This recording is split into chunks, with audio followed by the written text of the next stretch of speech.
welcome to the Resource. I'm your host, Ryan Hills. And I'm Gary the Hawk Hawkinson. Hey, before we get going, there's a couple events that are happening very, very soon, June 3rd, in fact. And if you're a loan officer, you got to get to Portland because there's a free event that's happening and it's put on by our buddies Frank and Brian from the TBWS show. And it's free because First Priority Financial is sponsoring it, so take advantage and I'll see you there. That's cool that it's free. I know. Hey, and if you're a local realtor, make your way to Tacoma for the Tap Car Sales Rally. The Resource is going to be at both events. Yeah, figure that one out. Yeah. Also, check out a new Resource feature down below. We're now hosting Broker Knowledge Group's videos. And if you're a loan officer, you're going to like these because Kenny Perry is well connected and he also has a great understanding of all the new regulations coming out. So you can check out his weekly video right down below. Also, a big shout out to NAR's 30 Under 30 Club. Hey, we have two that made the nationwide cut right here in our backyard. Yeah. And we spoke to one of them, Becky Barrick.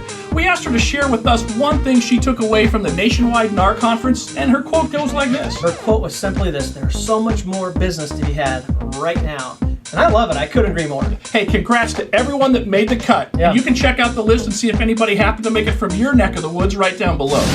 Okay, here we go. Let's talk HUD homes. Everyone loves them? Yeah. Not really. No. But nobody really understands them. So, by popular demand, we have a segment we like to call Top 10 HUD Hiccups. But we scaled it back to top 5 because this is a short show, and let's be honest, you guys are probably already watching some other YouTube video that is an adorable furry cat or something. Yeah. So, let's get going.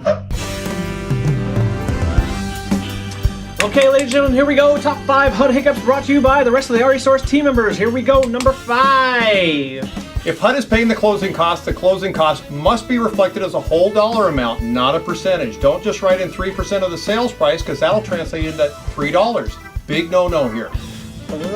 Number 4. For lending purposes, HUD's appraisals are good for 120 days, and you get one additional extension for 30 days, for a total of 150 days. On a side note, if you're already under contract and your appraisal expires, HUD will not pay for a new appraisal. It will be your buyer's responsibility.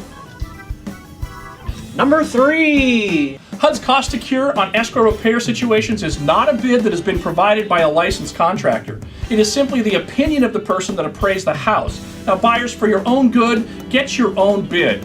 HUD's allotted amount won't always cover the cost to cure the problem. Ouch. Number 2. For properties that qualify for FHA financing, HUD requires a 30-day exclusivity period for owner occupants. Basically, guys, FHA wants to give owner occupants the first rights. After that, it's open to investors. And finally, number 1. There are no addendums accepted on HUD purchase and sale contracts, once that contract has been signed by both parties. Apparently, HUD contracts are written in stone, kind of like the olden days. And that is our top 10, which is really a top 5. Sheesh, welcome to Real Estate 2011, I guess. Some of those sound crazy, I know, but hey, that's HUD for you. Now, I know we went fast, but for some of you that are local and would like to know more when it comes to HUD, some of the Resource team members will be speaking June 14th at Skyline Properties in Puyallup. It's going to be pretty cool, and after that session, you'll no longer fear HUD and their awful, awful systems. Oops, did I say that out loud? Yeah, you did. All right, so check this out.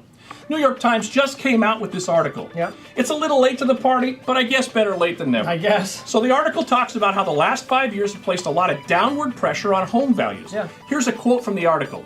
5 years after the housing market started teetering, economists now worry that the rise in lender-owned homes could create another vicious circle. Really? In which the growing inventory of distressed property further depresses home values and leads to even more distressed sales. You should tell these guys to watch our show. Exactly. Look, with the spring home selling season underway, the real estate prices have been declining across the country in recent months. Shocking. Overall, economists project that it would take about 3 years for lenders to sell their backlog of foreclosed homes. Well, thank you very much, Captain Obvious. So, after I read this, I got to thinking, and how the heck did we get here? My thoughts are kind of a little bit scattered and all over the board, but stay with me here. My thought was this. In recent years, the real estate market was kind of treated like options. So what is a stock option? Well, simply this. Let's say you want to buy a house for, say, $100,000. Okay. But you don't have the money for another 3 months, but really want to lock up that price for $100,000. So what you do? You purchase an option that says no matter what, you can buy that house for $100,000. But it's going to cost you, say, $3,000. Okay. Now, no matter what happens, you can buy that house for $100,000. Pretty cool, right? Now consider 2 theoretical options. One, you find out the house is owned by, say, Elvis, and that's his original birthplace, and the value goes up to like $1 million. Sweet! Great, you're still locked in at $100,000.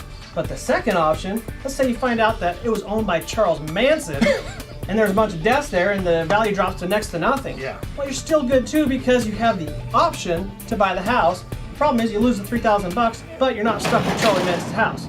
Not a bad deal, right? Wrong! Look, Americans bought houses like stock options. They didn't buy houses because they wanted to live in it or grow old in it or raise their kids in it. They bought because the market was moving so quickly they wanted a piece of the pie. And that was proven by the types of loans they took out. 2, 3, 5-year interest-only ARMs.